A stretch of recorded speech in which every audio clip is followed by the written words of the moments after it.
warahmatullahi wabarakatuh.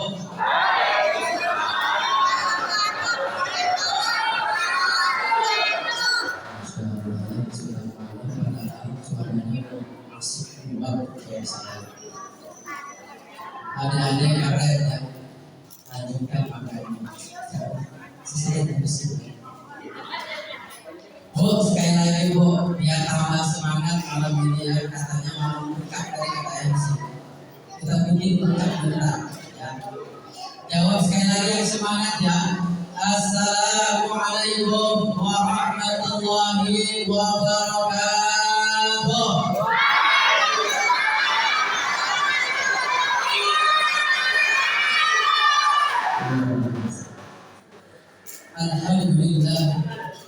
Alhamdulillah ala ni'matillah wassalatu wassalamu ala rasulillah wa ala alihi wa sahbihi wa mawalah amma ba'du. Qala Allah ta'ala fi al-Qur'anil Karim, a'udzu billahi minasy syaithanir rajim.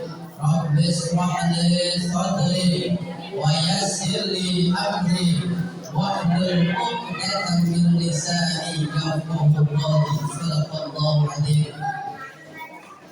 Wa qala Allah ta'ala laqad kana lakum fi rasulillahi uswatun hasanah.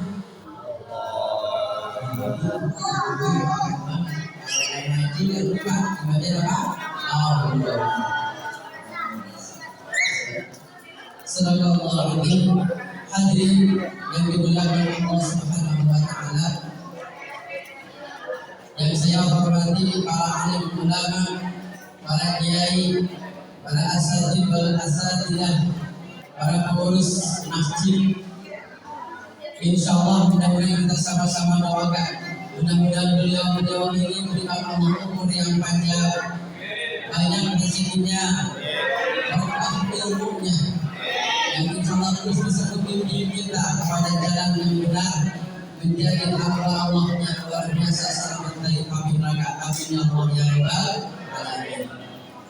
Hadirin yang dimuliakan Allah Subhanahu wa taala, al-fakir berdiri di sini bukan berarti menggurui. Al-fakir berdiri di sini bukan berarti untuk memberikan ilmu yang banyak, tapi al-fakir di sini ingin sama-sama kita mengingat baginda kita Nabi Muhammad sallallahu alaihi wasallam. Mudah-mudahan kita menjadi hamba yang terus mengikuti apa amalan yang Rasulullah sallallahu alaihi wasallam ajarkan kepada kita. Oh,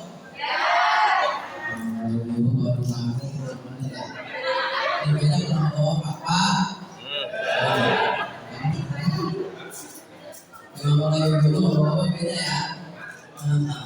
Kalau ibu semangat karena gula ya. Bedanya atau bawah maksudnya ini ya.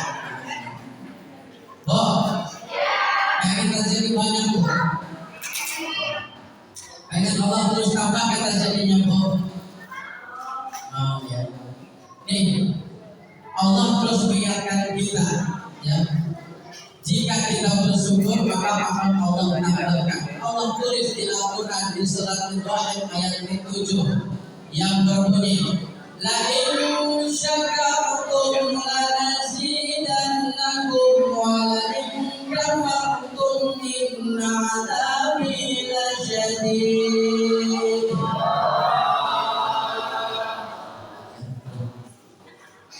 Tipu Allah dikasih.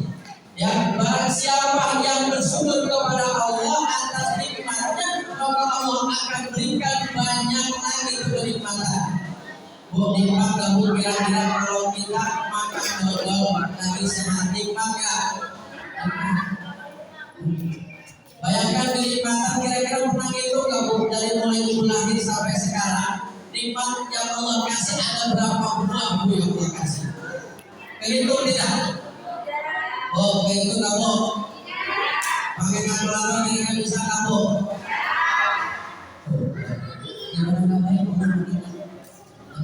Nikmat luar biasa Allah kasih. Mulai mulai dari ujung rambut sampai ujung kaki kita itu semua kenikmatan yang Allah berikan. Bayangkan Bu, kalau kenikmatan itu Allah ambil satu aja, misalkan bernafas, kuat nafas, 1 jam aja dengan nafas. Nah, kalau ambil tuh nafas, kenikmatan nafas, maka selesai sudah kita. Karena kita sudah lupa dengan kenikmatan Allah. Lagi sakit doang kita ingat.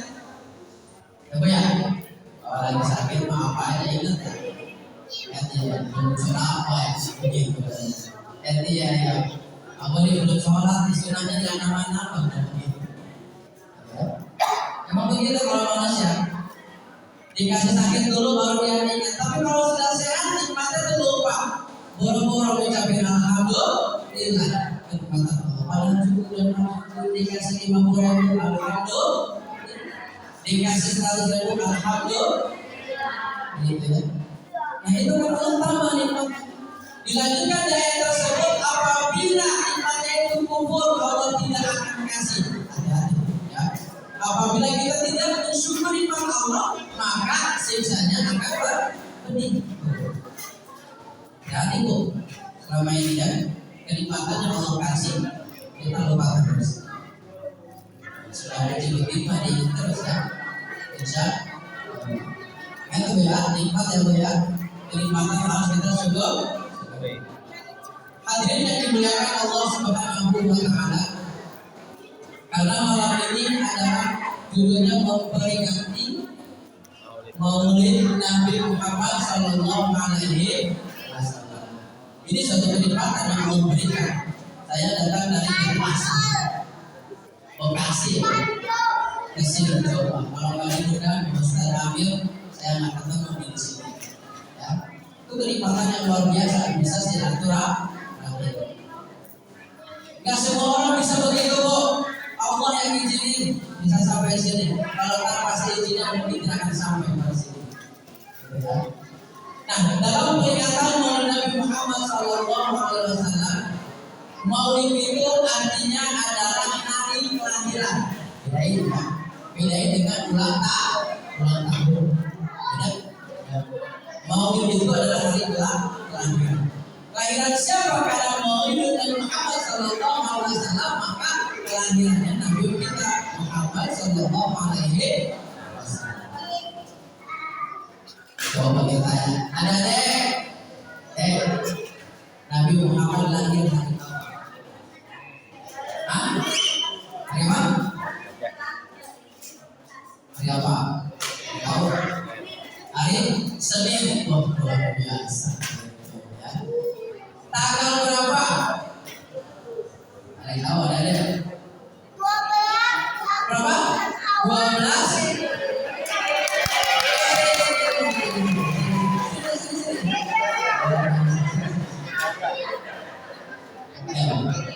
Sini. Orang lain. Ya. Nih kata dulu ya tadi. Nabi Muhammad lahir hari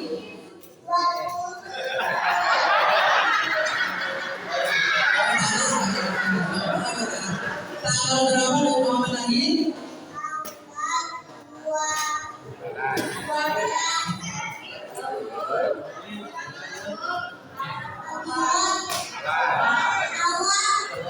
Betul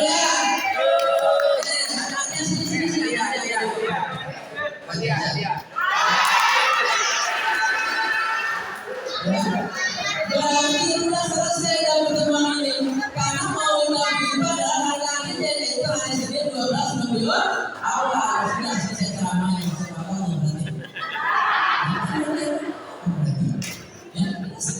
Sudah tahu kemudian. Baik. Oh, ternyata Rasulullah itu lahir di tahun yang disebut biasa terkenal dengan tahun gajah. Tahun gajah itu tahun berapa tuh ini kira-kira? 571 Masehi. Ya.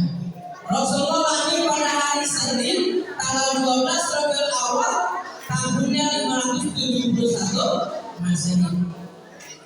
Disebut dengan tahun gajah. Kenapa tahun gajah? Karena dulu ada kejadian di tahun tersebut Raja Abraham bersama pasukan gajahnya ingin menghancurkan. Jika kita berbicara sejarah Nabi begitu banyak sejarah Nabi. Tapi kita akan ambil sedikit saja ya. Nah, yang pertama, Nabi Muhammad SAW lahir ke dunia ini dalam keadaan yatim. Belum lahir aja Nabi Muhammad sudah yatim. Bapaknya meninggal ketika beliau berdagang, tidak sempat kembali ke orangnya. Kemudian beliau lahir di kota Mekah. Tak lama kemudian dari lahirnya beliau harus dipisahkan dengan ibunya. Karena tradisi orang-orang Arab di kota Mekah, jika ada yang lahiran, kalau anaknya dia kayak gitu, tradisi masih ada zaman dulu sampai sekarang tuh masih sedih. Tradisi mereka zaman dulu itu, ketika di kota Mekah ada yang lahiran, maka dipisahkan anaknya dengan ibunya untuk disusui. Yang susuinya orang lain, yang lahirnya kita, tapi susuinya adalah orang yang sedih nggak tuh? Dan gak dekat pun dipindahkan ke suatu desa yang jauh dari kota Mekah. Itu tradisi mereka.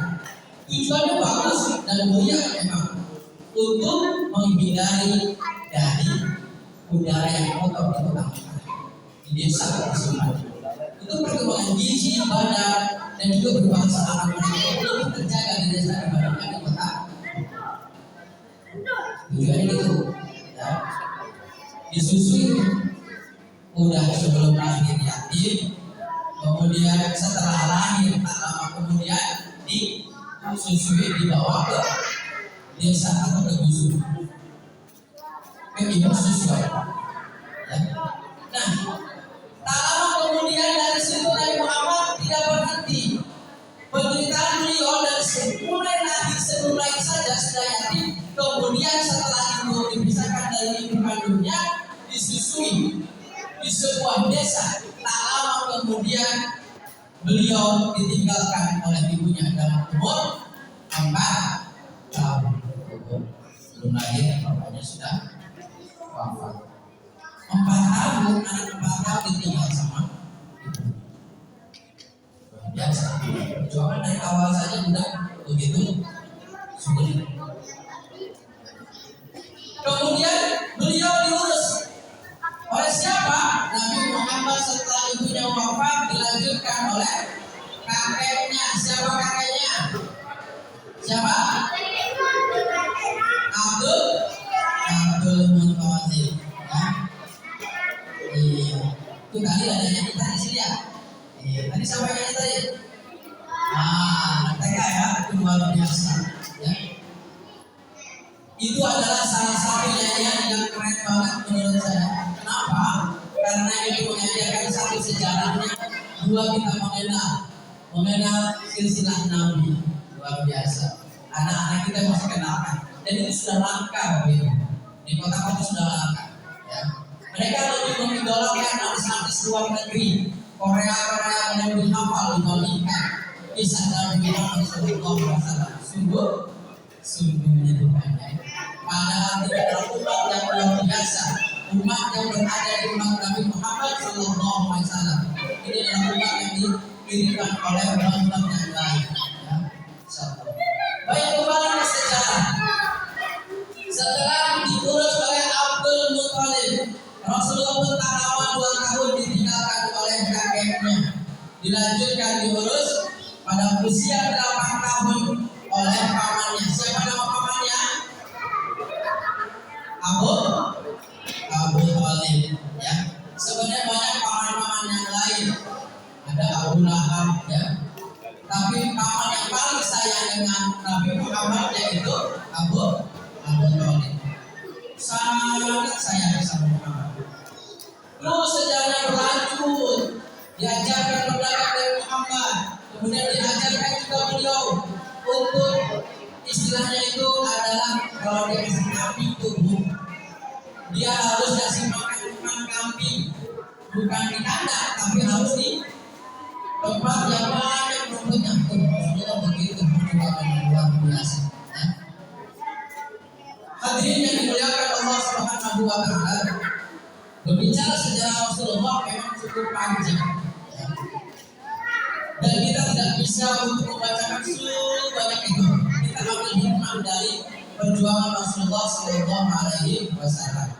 Yo, tadi kan ada ini siapa? Adik-adik, Rasulullah itu punya anak berapa? Angkat tangan dulu dari coba sih banyak yang berdua sih. Pengen tahu. Tadi ada berapa? Ada 7 itu berapa laki-laki, berapa perempuan? 3 laki-laki, 4 perempuan. Bisa nyebutin? Enggak. Bisa kali. Beneran?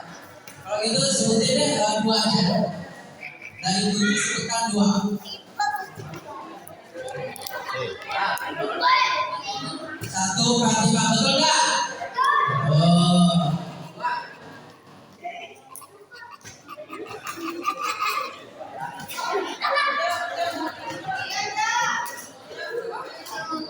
Abdullah, betul nggak? Betul. 1 Fatimah, katanya 2 Abdullah, betul? Kalau betul harus dikasih adik.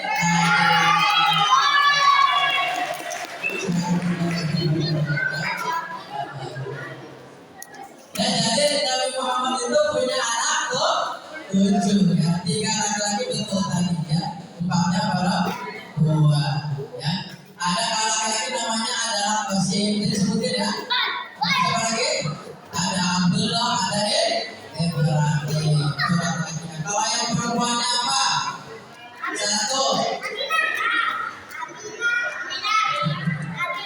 Yang pertama adalah Zainab, kemudian Ruqayyah, Ummul Kulsum. Nah yang terakhir si bungsu yaitu Fatimah.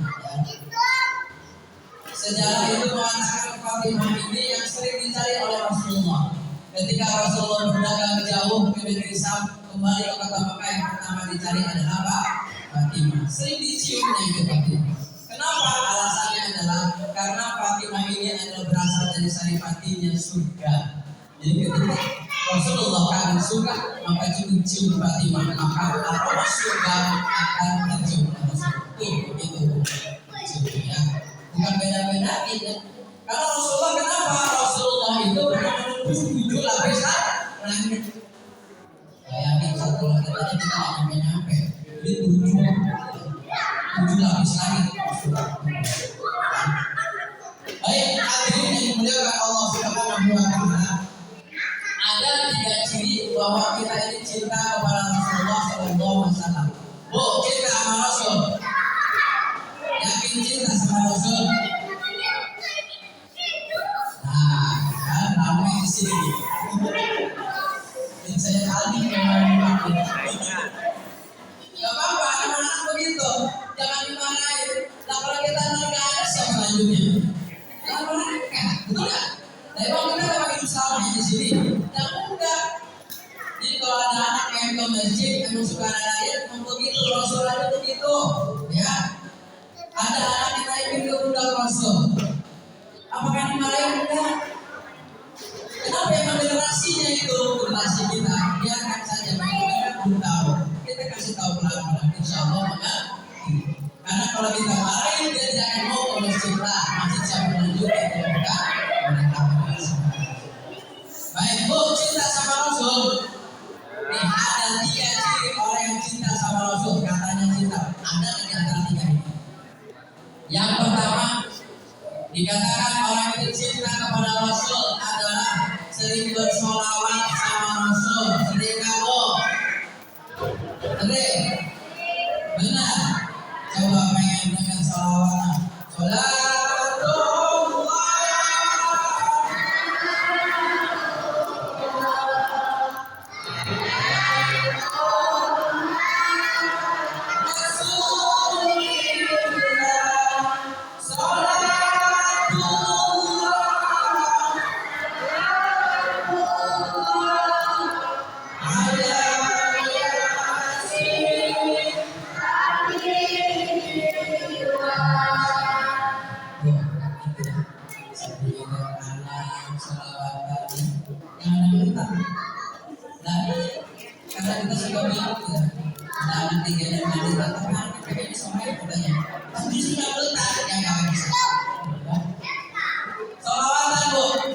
ciri yang pertama adalah sering bersalawat kepada Nabi.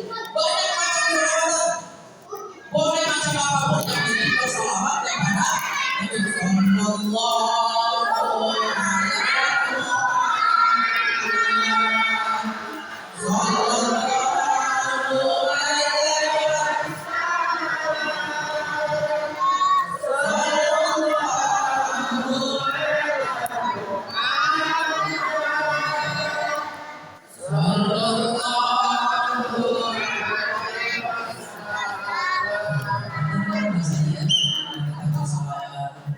semuanya barang hanya Islam punya begitu kok, bersyukur ya. Kita nyanyinya bukan nyanyi ya, kita selawat aja bisa bareng, sholat berjamaah bareng-bareng ya. Kompak, hanya Islam yang punya begitu. Setiap kita sholat pun sering bersolawat, kita kaya ya, boleh bersolawat, zikir dan sholawat boleh. Yang penting kita sering bersolawat kepada Nabi. Itu salah satu ciri dari cinta kepada Rasul. Yang sering bersolawat. Yang kedua, itu kita mengikuti amalan-amalan Rasulullah Sallallahu Alaihi Wasallam.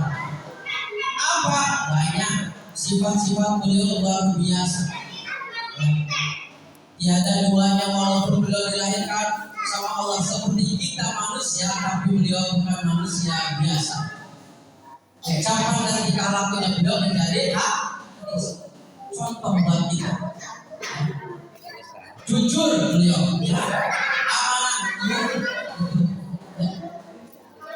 beliau tidak pernah berkata bohong, luar biasa. Nah kita, ya. Jujurnya dikit, bohongnya banyak. Lupa dari setan ya emang manusia terkadang salah dan lupa. Ayo ini lupa banyak tidak ya. Kita contoh Rasulullah ya. Salah satu contoh yang bisa kita amalkan dalam kehidupan sehari, beliau sering sholat di masjid.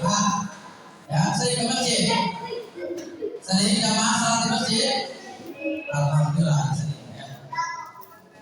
Tuh, Rasulullah tidak pernah meninggalkan sholat berjamaah di masjid. Tuh, Rasulullah. Padahal Rasulullah sudah dijamin oleh Allah masuk surga tanpa hisab, dijamin 100% masuk ke surga langsung. Kita jaminan surga bukan, kita dihisab pasti, tapi tidak mau masuk ke masjid. Boro-boro sholat jamaah, kadang kita lalai atau berubah. Ada lagunya. Subuh kesiangan, zuhur kesibukan, asar di perjalanan, maghrib kecapean, isya ketiduran. Ketemu lagi subuh. Nah sholatnya kapan? Tuh, kalau kita ngomong ya. Nah sekarang udah tahu nih, Rasul tidak pernah meninggalkan sholat berjamaah di masjid. Ramaikan masjid karena Rasulullah suka dan senang jika masjid ini ramai. Ramai dari apa? Dari kegiatan-kegiatan yang positif yang membangun iman dan takwa kita kepada Allah Subhanahu wa Ta'ala. Ini contohnya menyelenggarakan Maulid Nabi. Ya, ini meramaikan di dalam lomba tadi luar biasa banyak lombanya.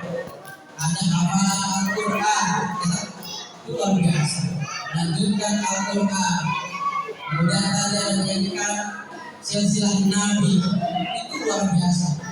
Bekal untuk generasi-generasi kita. Karena zaman semakin ke depan semakin serem. Ya, zaman digitalisasi ini sangat luar biasa. Kita susah untuk membentuknya.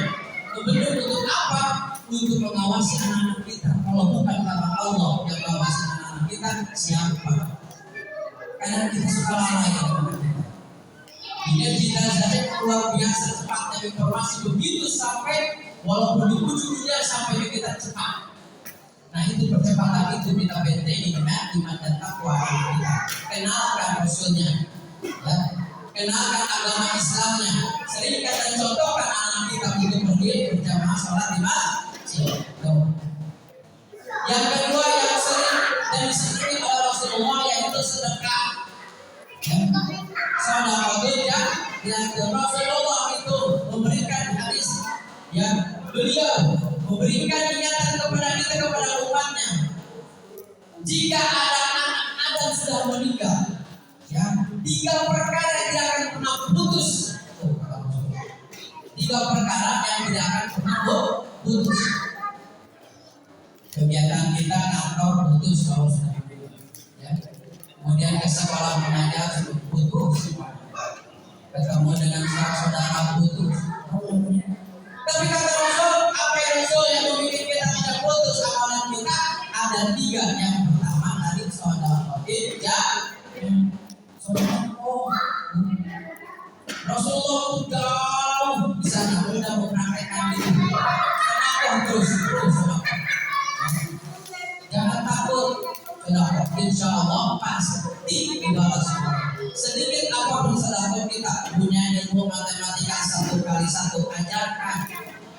1 tambah 1 ajarkan kepada kita. Nanti anak kita mengajarkan ke teman-teman terus sampai hari kiamat. Yang itu yang disebut dengan amalan yang tidak pernah putus. 1 tambah 1. Apalagi mengajarkan Al-Quran alif ba sampai dia. Kita ajarkan ke anak kita, dia mengajarkan lagi ke yang lain terus sampai hari kiamat. Kita sudah meninggal, itu amal kita terus. Ya, banyak ini sedekah. Senyum aja sedekah, ya. Insya Allah itu akan sampai di amalan kita. Oh, ini udah setengah 10. Jadi masih jauh. Ya, amalan yang ketiga nih. Amalan Rasulullah yang sering diajarkan kepada kita sebagai umatnya, yaitu 1 tadi berjamaah, yang kedua bersedekah.